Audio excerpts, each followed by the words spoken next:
Grabe kaya rong adlaw mga amigo ba. Bubuhat na putaan ni mga tirada nga wala diri wala didto. Sa mga wala pa nakahibalo kung unsa ni siya nga klase nga luto, mao ni siya gitawag og gagang diri sa moa ang gibutangan na siya og patungulan nga lubi sa iyang buko-buko.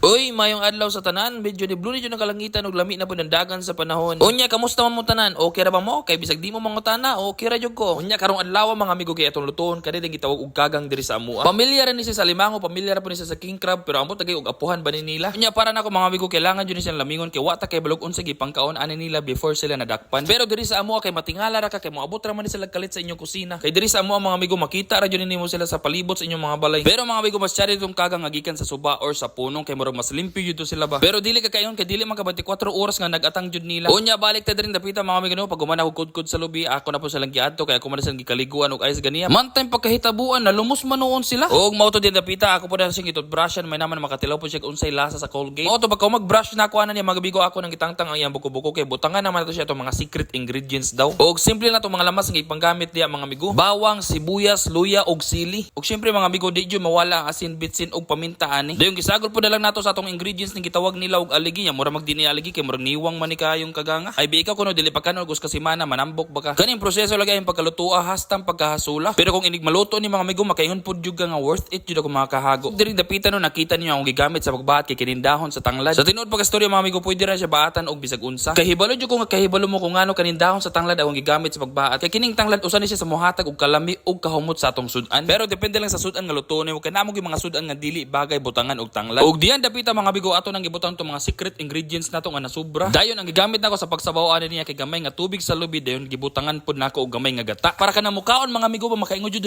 hala lasang mamakoko lagi ni. Unya diyan dapita mga amigo kinaluto na magyud siya. Ayon sa pay dugayon ato na nang haunon para iyang sabaw dili mo mala. Tuwa ra mo ra pag chili garlic ni iyang sabaw hastam pagkalamiya ani uy. Oh.